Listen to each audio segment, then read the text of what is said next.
सद्गुरु ओम गुरु श्री गुरु गजानन सद्गुरु सच्चिदानंद गुरु सच्चिदानंद सच्चिदानंद गुरु सच्चिदानंद सच्चिदानंद गुरु सच्चिदानंद सच्चिदानंद गुरु सच्चिदानंद सच्चिदानंद गुरु सच्चिदानंद ओम गुरु श्री गुरु गजानन सद्गुरु ओम गुरु श्री गुरु गजानन सद्गुरु सच्चिदानंद गुरु सच्चिदानंद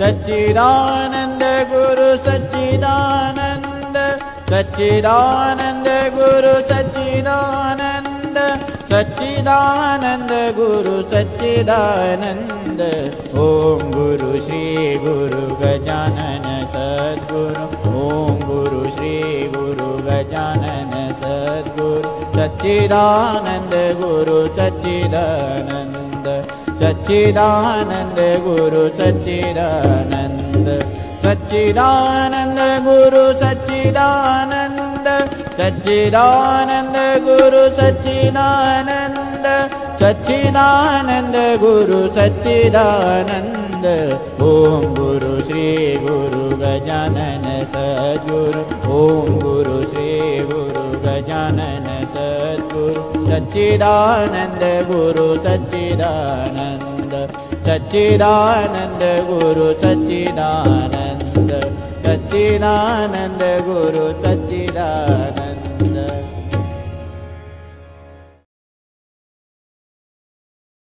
जय गजानन।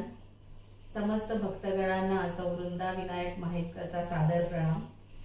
श्री गजानन महाराज उपासना केंद्र ठाणे यांच्या गजानन पुष्पमाला या उपक्रमातील 18वे पुष्प अर्थात श्री गजानन विजय ग्रंथातील 18वा अध्याय आज आपण समजून घेणार आहोत। या अध्यायाचे निरूपण करण्यासाठी आदरणीय सौ प्रीती साकर संपगावकर या विदुषी आपल्याला लाभल्या आहेत।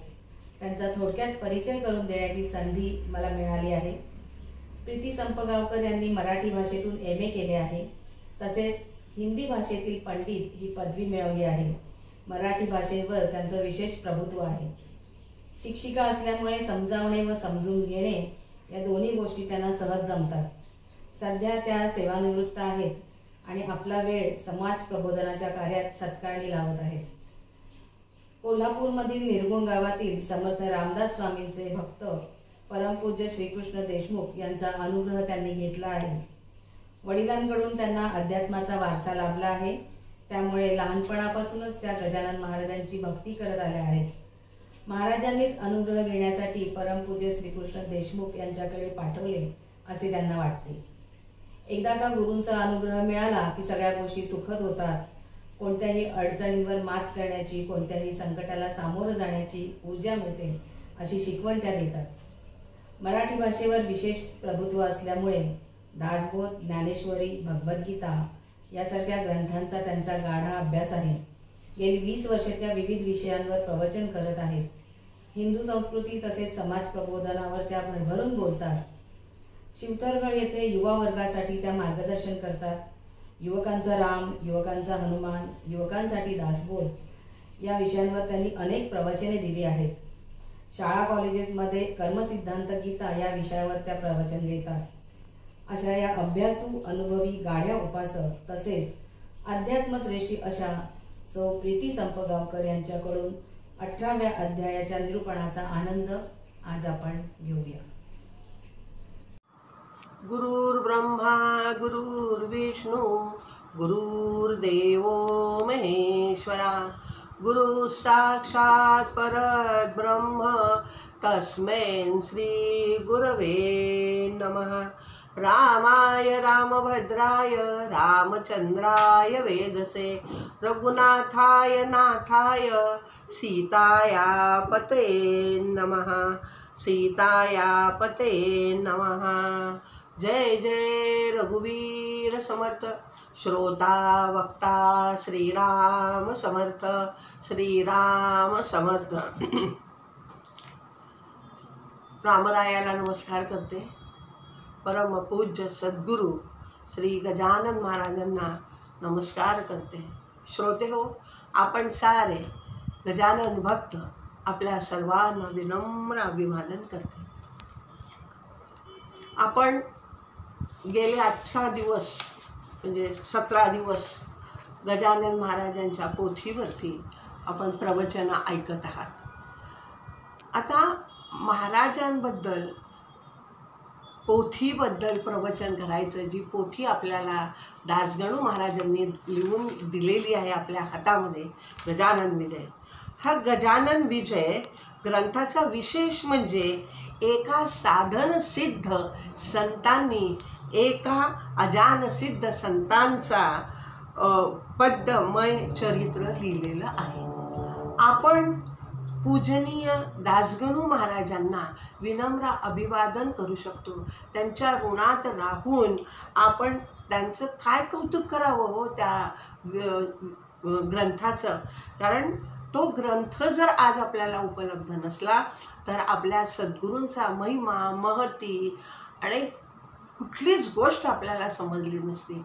म्हणून दासगणू महाराजांच्या ऋणामध्ये आपण राहू, त्यांना प्रणिपात करू. आणि आज आपल्याला 18वा अध्याय मला दादांनी सांगितलं त्याच्यावर निरूपण करायला.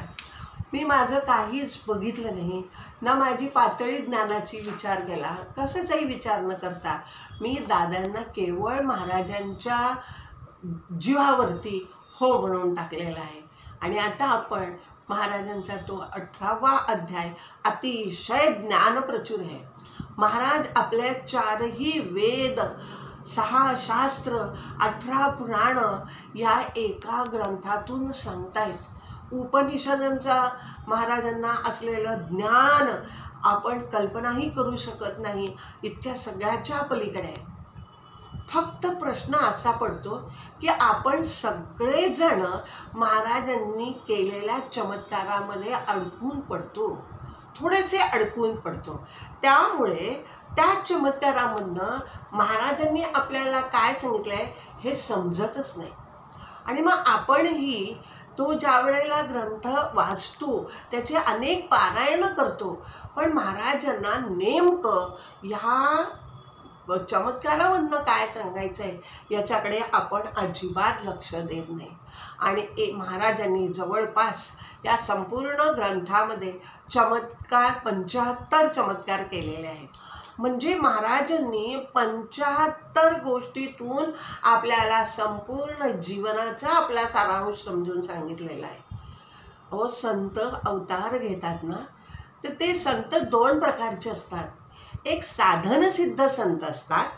साधनसिद्ध संत म्हणजे ज्यांच्या अनेक पिढ्यांनी खूप साधन केलेलं आहे, साधना केलेली आहे, तप केलेलं आहे, आणि नंतर त्या एक पिढीमध्ये एक असा जन्माला येतो की तो संत म्हणून येतो. आणि मग तो आपल्यासारखा असतो, सामान्य असतो. त्यांचा जन्म कधी झाला, कुठे झाला, त्यांचे आईवडील कोण आहे हे सगळं आपल्याला माहिती असतं. ते अगदी आपल्यासारखे असतात, आपल्यासारखे बोलतात, म्हणून ते आपल्याला आपले वाटतात. उदाहरणार्थ गोंडवलेकर महाराज, समर्थ रामदास स्वामी. पण दुसऱ्या प्रकारचे जे संत असतात ते अजानसिद्ध संत असतात. हे अजानसिद्ध संत काय असतात, अचानक प्रगटतात, अचानक लोकांच्या दृष्टीस पडतात, आणि त्यांचं जीवन जर आपण बघितलं तर संपूर्ण अनाकलनीय घटनांनी असं भरलेलं असतं. अनेक चमत्कार असे त्यांच्या, आपण करतात हा शब्द चुकीचा वापरतो खरं म्हणजे. हे संत चमत्कार करत नाहीत, त्यांची म्हणजे वृत्तीही चमत्कार करण्याची नसते, हेतूही त्यांच्या वागण्यामध्ये चमत्कार करण्याचा नसतो, पण त्यांच्या ज्या काय क्रिया असतात सहजतेने त्या घडतात, ते चमत्कार होऊन जातात. मुद्दाम ते चमत्कार करत नाहीत, पण सगळं चरित्र त्यांचं असं अनाकलनीय घटनांनी घडलेलं असतं. ते अचानक येतात आणि अचानक ते निघूनही जातात. उदाहरणार्थ आपले गजानन महाराज, शंकर महाराज, साईबाबा असे हे जे आहेत हे अजानसिद्ध संत आहेत. ह्यांना अनेक म्हणजे याच्यामुळे पूर्व पुण्याईमुळे अनेक सिद्धी प्राप्त झालेल्या असतात आणि अनेक सिद्धींमधून आणि हे जे संत येतात ना ते काय म्हणतात, तुकाराम महाराज काय म्हणतो, आम्ही आलो याचं कारण, आम्ही वैकुंठवासी आलो याचं कारणाशी साच भावे वर्तावया. आम्ही खरं म्हणजे वैकुंठवासी आहोत, आम्हाला इथे येण्याची गरजच नाही आहे पृथ्वीवरती. पण आम्ही कशासाठी आलेलो आहे, वेद बहु बोलला म्हणतात ते. अरे वेदांनी फार काही सांगितलेलं आहे. आयुष्यामध्ये अर्धा वेद सुद्धा आपल्याला वाचता येणार नाही, तर 4 वेद, 6 शास्त्र, 18 पुराण आणि उपनिषद 108 हे कसे वाचणार आपण सामान्य माणूस. म्हणून तुकाराम महाराज म्हणतात, आम्ही संत वैकुंठवासाहून वरून खाली अवतार घेतो. कशासाठी, तर वेदाने जे भरपूर सांगितलेलं आहे त्याचा सारांश, त्याचा रस आमच्या अनुभवाने आम्ही तुम्हाला सांगायला आलेलो आहोत. आणि तात्कालिक जी परिस्थिती असते, जो संत अवतार घेतात त्या तात्कालिक परिस्थितीनुसार ते परिस्थिती त्या समाजामध्ये वावरतात आणि आपला अवतार संपवतात. आपण गजानन महाराजांच्या 18व्या अध्यायामध्ये बरेच महाराजांनी चमत्कार केले, पण आपण त्याच्यामधला जो शेवटचा आहे तो जरा जास्त घेणार आहे. बाकीच्यांचा मी थोडा उल्लेख करते. मला पूर्ण कल्पना आहे की आपल्या सर्वांना जवळजवळ पोथी पाठ आहे, कारण आपण सगळेजण भरपूर पारायण करणारे आहात.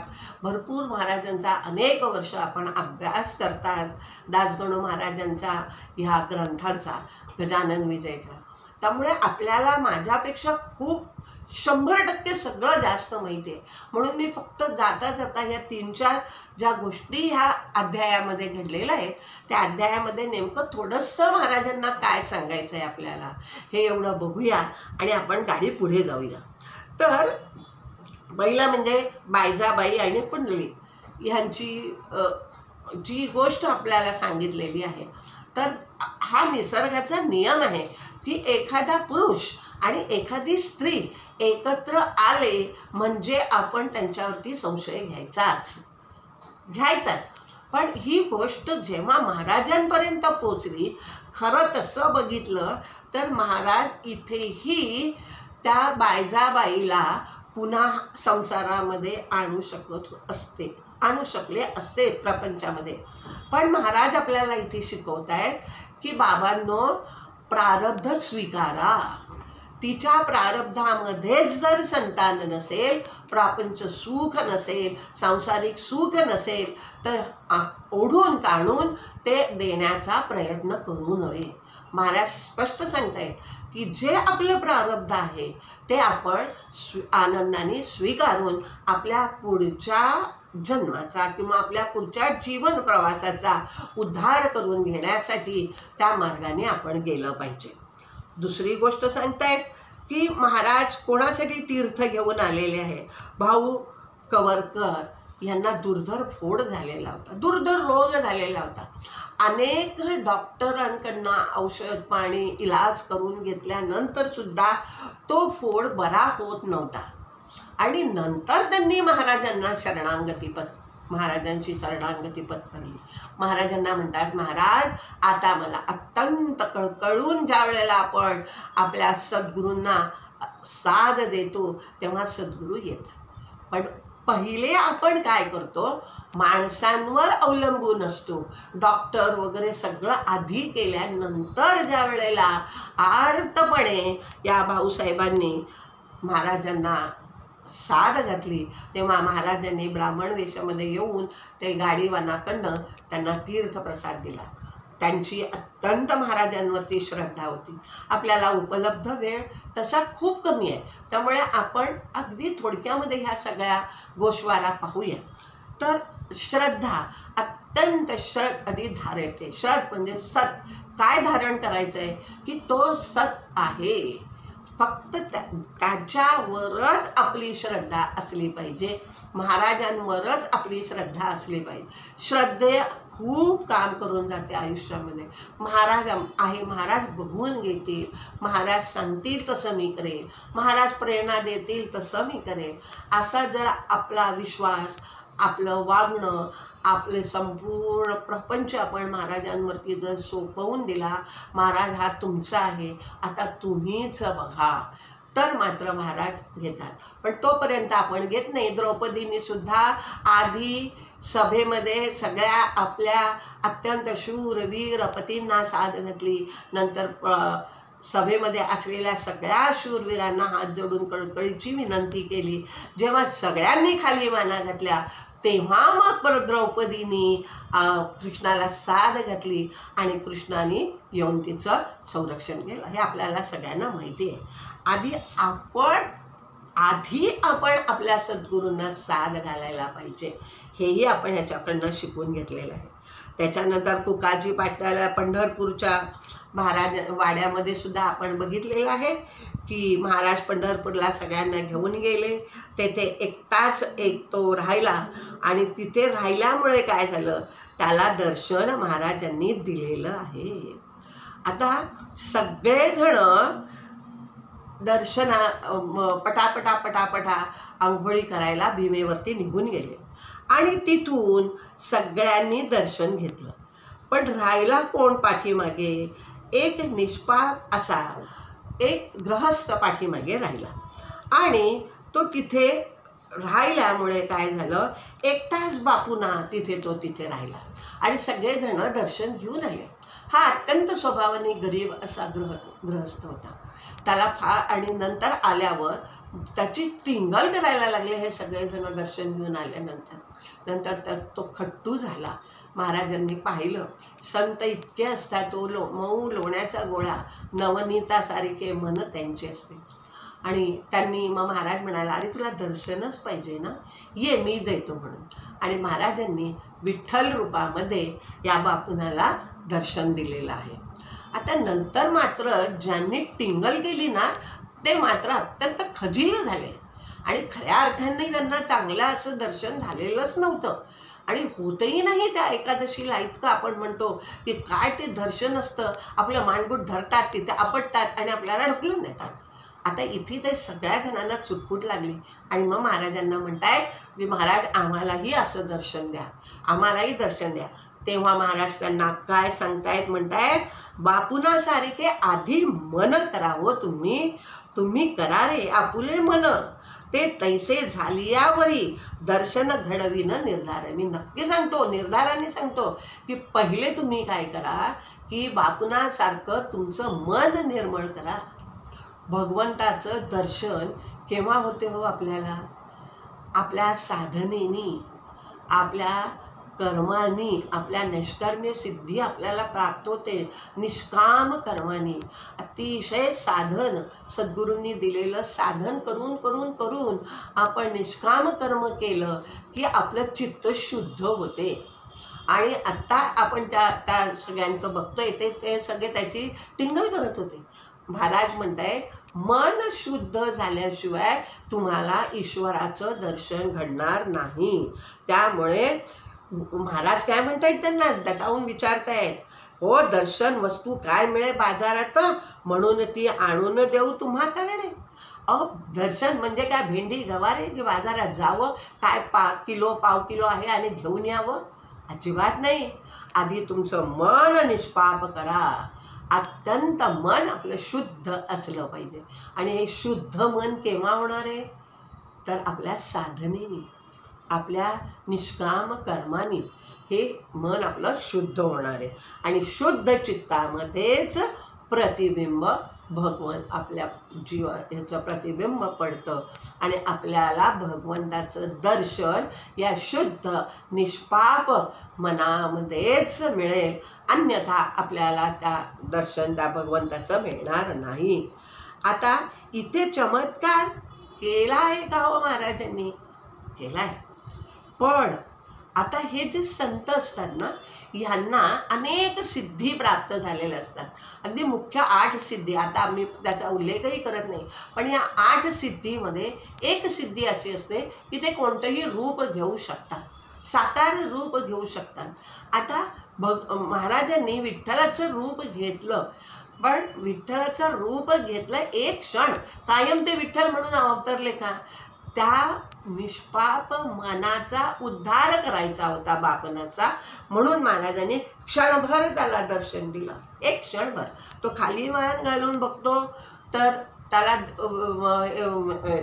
त्याला समर्थ दिसतात, वर मान करतो तर त्याला विठ्ठल दिसतात। महाराजांनी असं दोनदा तीनदा केलेलं आहे, आपल्याला हे माहिती आहे।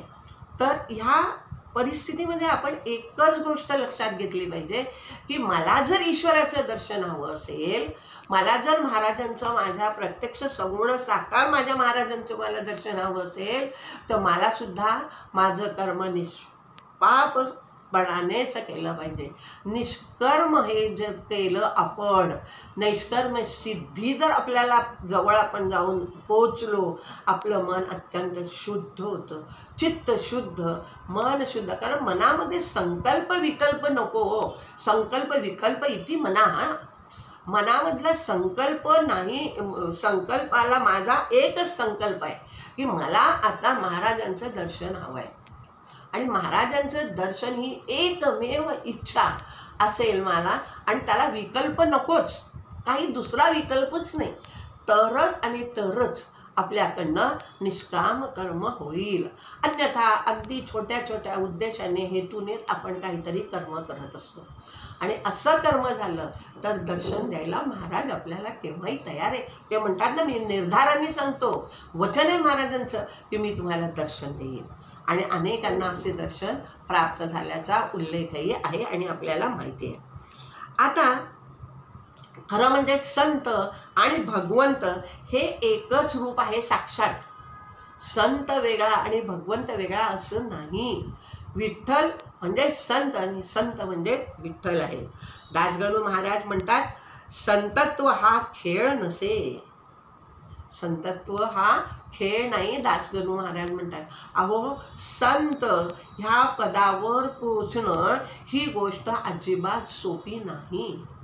भगवंत ईश्वर अवतार घेतो असं आपण म्हणतो, ईश्वर अवतार घेतो ही कल्पना मुळात शास्त्राला मान्यच नाही आहे। शास्त्र काय सांगतं की आमच्या आकलनाच्या पलीकडे, आमच्या अवयवांच्या बुद्धीच्या पलीकडे, आमच्या समजण्याच्या पलीकडे जे परब्रह्म आहे ते आमच्या आवाक्यामध्ये येतं, आमच्या समजण्याच्या आवाक्यात येतं, आमच्या बुद्धीच्या आवाक्यामध्ये येतं।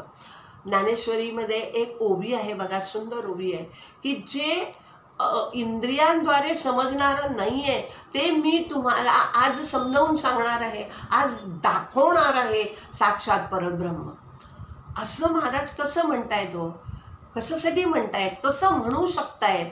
तर महाराजांना असं सांगायचं आहे, ज्ञानेश्वर माऊलींना, की जे इंद्रियांना अकल्पनीय आहेत ते परब्रह्म मी आज तुम्हाला अनुभवाला आणून देणार आहे, असं माऊलींना सांगायचं आहे। इंद्रियांनाच अनुभव येऊ शकतो ना त्याचा, म्हणून इंद्रियांना तुमच्या मी तो अनुभव देणार आहे, इतक्या सहजतेने आणि सुंदर देववाणीने मी तुम्हाला आज ब्रह्म काय आहे ते सांगणार आहे, असं माऊली ज्ञानेश्वरीच्या 9व्या अध्यायामध्ये म्हणताय।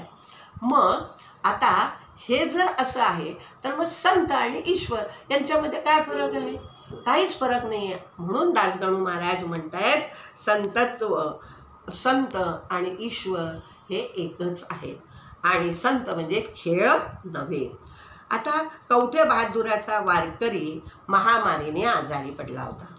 तो आजारी पडला त्यावेळेला त्याला सगळे लोक सोडून गेले, सगळे लोक त्याला सोडून गेले। हे आपण पाहतो की संकटामध्ये आपलं कोणीही नसतं, ना त्यातले आपले आपण ज्यांना धरून ठेवलेलं असतं माझे माझे माझे माझे, ते त्यातले नसतात, म्हणजे ते ना त्यातले असतात।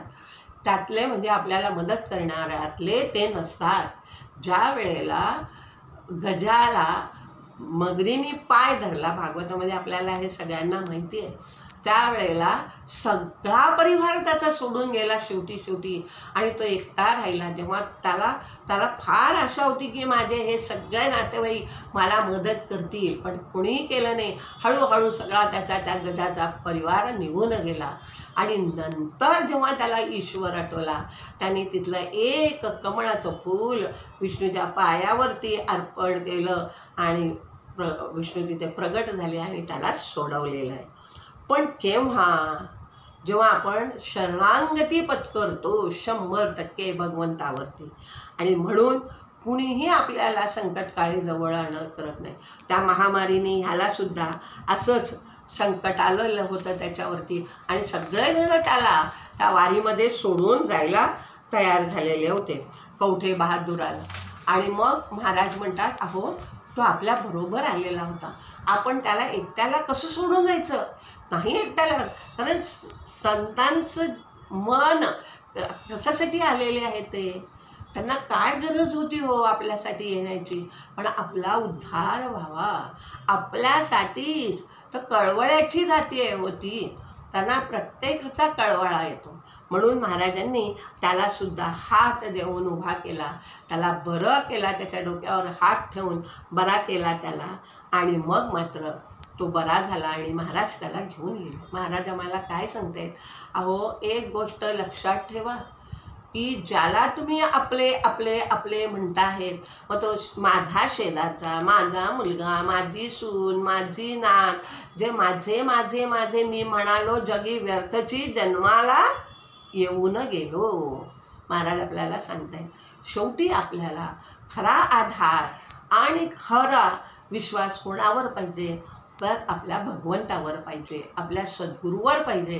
तेच आपल्याला प्रत्येक क्षणी सगळ्यांनी जरी दूर केलं, सगळ्यांनी, गोंदवलेकर महाराज सांगतात ना नेहमी आपल्याला की सगळ्यांनी जरी तुम्हाला टाकून दिलं तरी मी तुम्हाला कधीही टाकणार नाही.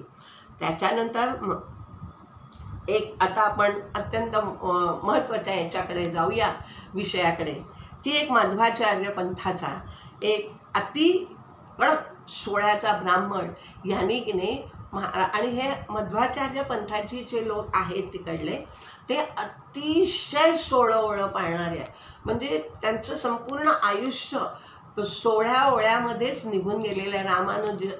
रामानुजन म्हणून जे आपले गणिती होते ते ज्या वेळेला अमेरिकेला गेले बघा, तिथे अमेरिकेला गेल्यानंतर अत्यंत कडाक्याची थंडी, पण यांचं 16 ओळं एवढं होतं की ते दिवसातनं 3 वेळाला आंघोळ करायचे थंड पाण्याने, पूजा अर्चा काय त्यांचं जे सगळं होतं ते सगळं करायचे. आणि मग मात्र ते इतके आजारी पडले आणि केवळ आणि केवळ या 16 ओळ्याच्या उपचारामध्येच ते आजारी पडले आणि त्यांचा अकाली मृत्यू झालेला आहे. एक फार मोठा गणिती आम्ही त्याच्यामध्ये गमावलेला आहे. तसं हा पण एक आलेला होता ब्राह्मण आणि हा काय अतिशय 16 ओळं करणारा होता. आता 16 ओळं करणं म्हणजे काय हो? पाळणारा होता तो 16. मी ब्राह्मण आहे आणि मला इतर, आपल्याला ह्या सगळ्या गोष्टी माहिती आहेत की इतर जातीच्यांनी मला स्पर्श करता कामा नये. ओल्या पंचांनी मी सगळं स्वयंपाक करीन, ओल्या पंचांनी पूजा अर्चा करीन, ओलं ते नेसीन वगैरे वगैरे, हे सगळं अतिशय कडक त्याची 16 ओळं तो करत होता. त्यांनी महाराजांची कीर्ती त्याच्या प्रांतामध्ये खूप ऐकली होती आणि म्हणून तो महाराजांच्या दर्शनाला आलेला होता.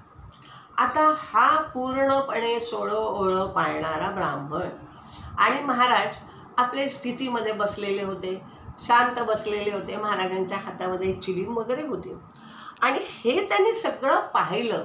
कोणी येत होतं, महाराजांच्या पायांना स्पर्श करत होतं, नमस्कार करत होतं, महाराजांशी बोलत होत्या. महाराज कोणाचं काय खात होते, पित होते, सगळ्यांशी बोलतही होते.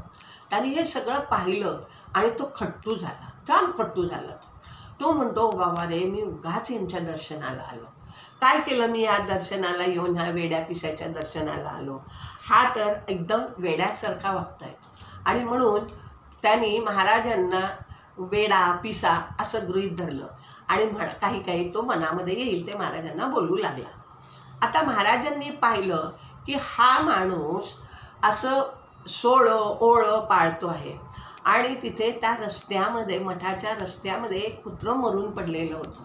महाराज सगळं त्याचं लांबून बघत होते. त्याचं तो थैथयाट चाललेला होता की सगळं किती घाण आहे, तिथे कोणी सोळं ओळं पाळत नाही आहे, काही नाही आहे, कुत्रं मरून पडलं आहे, मला पूजेला पाणी आणायचं आहे सोहळ्यात, मी कसं आणू. महाराज त्याला म्हणतायत की अरे बाबा रे, कशाला तू उगाच काळजी करतो, तर चल माझ्याबरोबर, चल पाणी आणूया. आणि तो महाराजांना एक भ्रष्ट असं काय तरी समजत होता, पिशाच म्हणत होता. आणि महाराज म्हणाले चल आपण पाणी आणायला. आणि महाराज त्याला पाणी आणायला घेऊन जाताना त्या मेलेल्या कुत्र्याच्या पायाला महाराजांचा स्पर्श झाला. आणि महाराजांचा स्पर्श होताच ते कुत्रं उठून बसलं आणि पळून गेलं.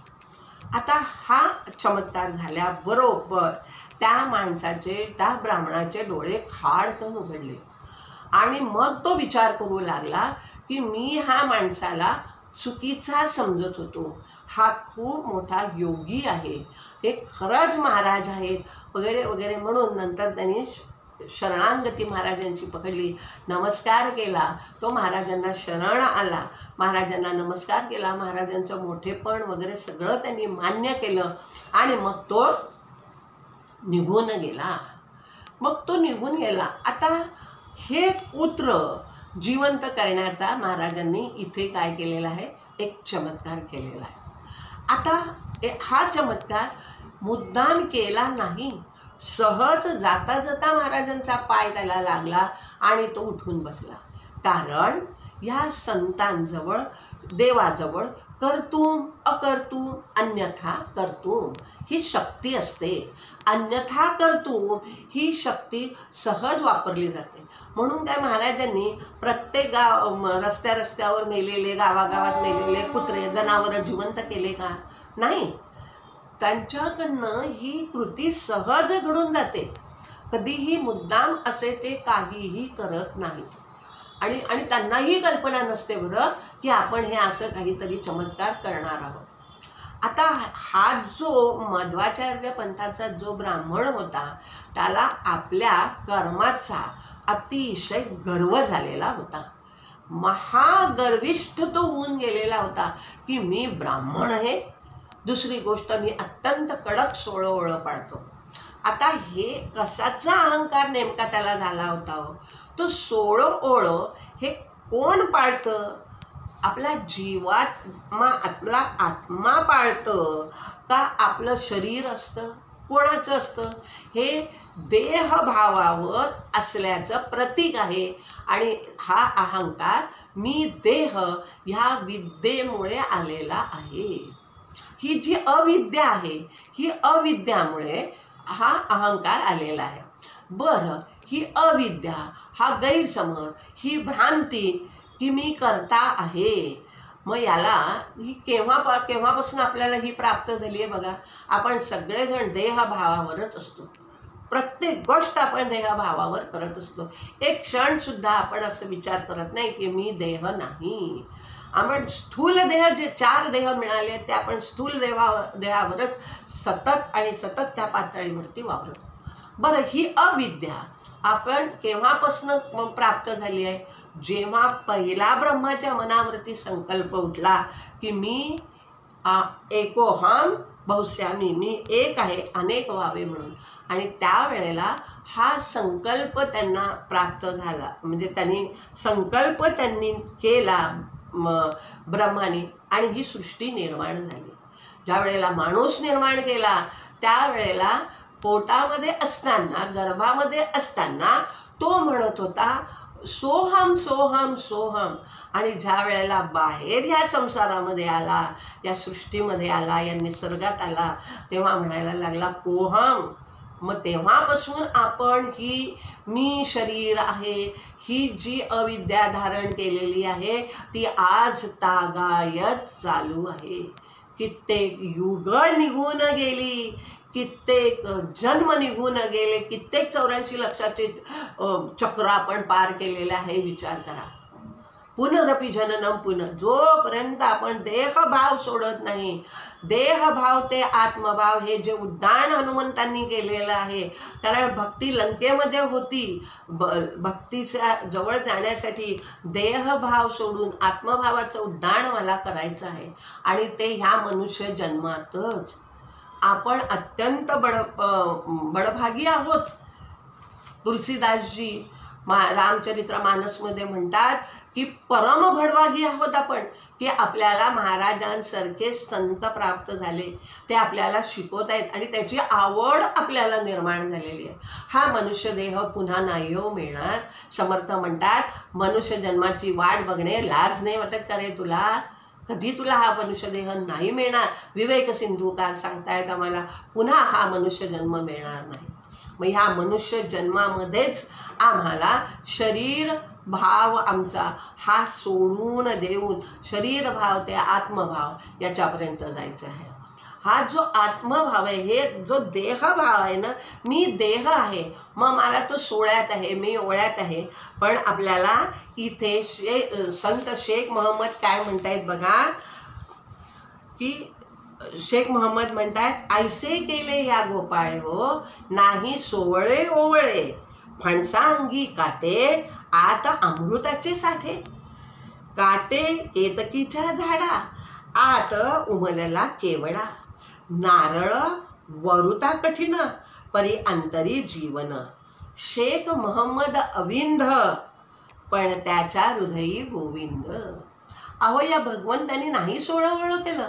एक ऋषी होते, आता पटकन आपल्याला वेळ आपली संपत आलेली आहे. एक ऋषी होते, त्यांनी खूप तपस्या केली होती, खूप अगदी अंताला ते आलेले होते. आता ब्रह्मज्ञान होणार, पण त्यांना एवढी तहान लागली आणि त्यांचा जीव घाबरायला लागला. त्यावेळेला भगवंत एक मस्त पाण्याचा कलश घेऊन आले. पण कशामधनं घेऊन आले बघूया. यांचं मन किती, मगाशी आपण म्हटलं मन निष्पाप शुद्ध पवित्र किती झालेलं आहे या तपस्येने, बघूया. म्हणून एक चांडाळाच्या रूपामधनं तो कलश घेऊन आले आणि त्याला पाणी द्यायला लागले, की अरे हे पाणी पी. पण तो तपस्वी म्हणतो मी चांडाळाचं आजचं पाणी पिणार नाही, आणि हो तू दूर, तुझं दर्शन झालं, मला तुझा स्पर्श झाला, मला आता पुन्हा तपस्या वगैरे करायला लागेल वगैरे वगैरे म्हणून तो तिथून त्याला झिटकारून निघून जातो. तो निघून गेल्यानंतर पुन्हा तपस्याला बसतो तो तपस्वी आणि म्हणतो भगवंता मला इतकी तहान लागली होती रे, पण तू आला नाहीस बघ मला पाणी द्यायला. भगवंत म्हणतात अरे मी आलो होतो रे, छान कलश घेऊन आला होता, पण तू मला हाकलून दिलंस चांडाळाच्या रूपात.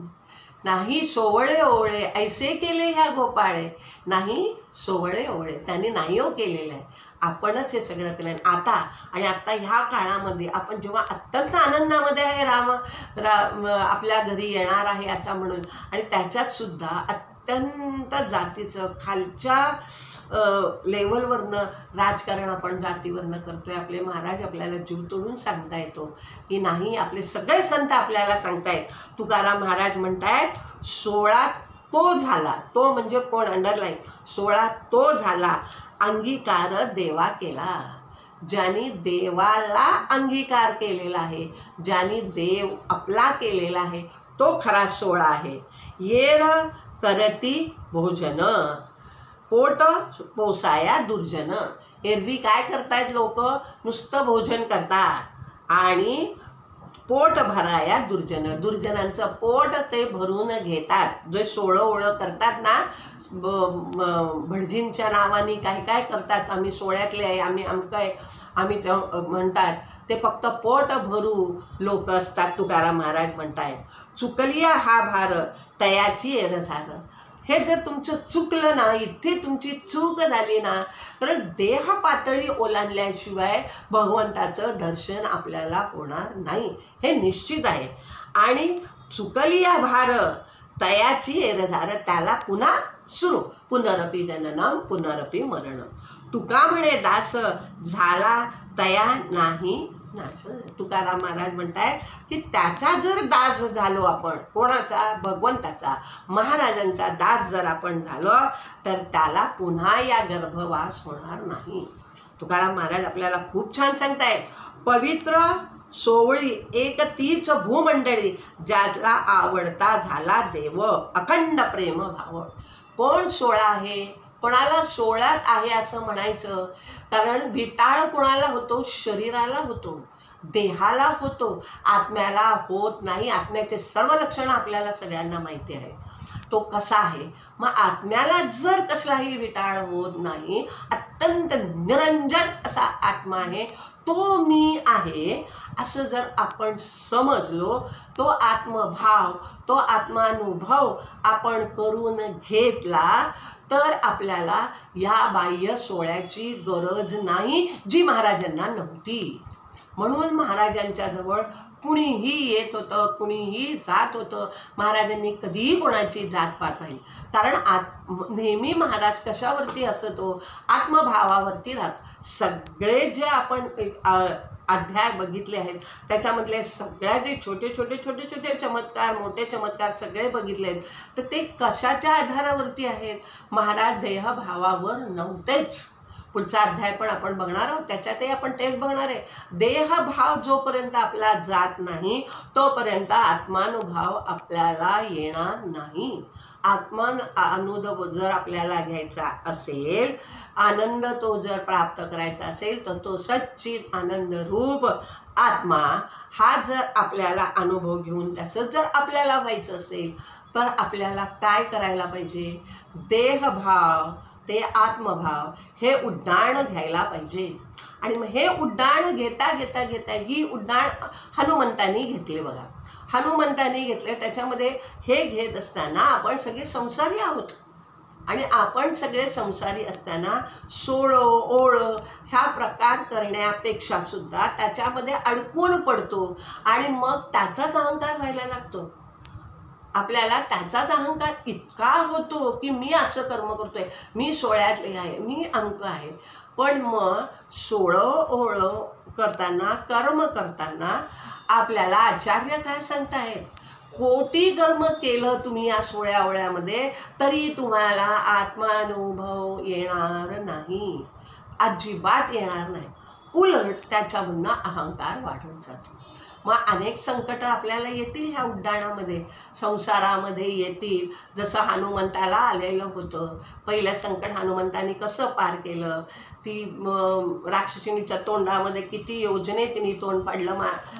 हनुमंत त्याच्यामधनं गेले, बाहेर सूक्ष्म रूप धारण केलं. ते त्याच्या पाठीमागचं सगळं तत्त्वज्ञान जर आपण बघून घेतलं, शांतपणे हनुमानचं तत्त्व जर आपण जाणून घेतलं ना, तर हे सगळं जे आपल्याला महाराज याच्यामध्ये सांगतायत ना, ते सगळं महाराज आपल्याला सांगतायत. हनुमंतसुद्धा आपल्याला तेच सांगतायत की आपल्याला मैनाक पर्वत आहे, आपल्या संसारामध्ये गाडी घोडे वगैरे सगळं आपल्याला, आपण थोडीशी महाराजांची सेवा केली, आपण थोडी साधना केली, तर आपल्याला सगळं मिळतील. आणि मैनाक पर्वत सोन्याचा होता. हनुमंतांनी त्याला करंगळी लावली आणि निघून गेला. आम्ही मात्र त्या मैनाक पर्वतावरती या संसारामध्ये ठाण मांडून बसून जातो. एकदा त्या मैनाक पर्वतावर ठाण मांडून बसलं तर मरेपर्यंत आम्ही मैनाक पर्वत सोडत नाही. सोनं म्हणजे आमचं वैभव. आम्ही त्याच्यामध्ये संसारामध्येच गुरफटत राहतो. आणि मग तिथल्या पुढच्या ज्या परीक्षा हनुमंतांनी दिल्या, पुढचं जे उड्डाण हनुमंतांनी केलेलं आहे, ते आमचं सगळं तसंच राहून जातं. आणि म्हणून आम्ही भक्ती पलीकडे आहे, भक्ती अगदी समोर आहे.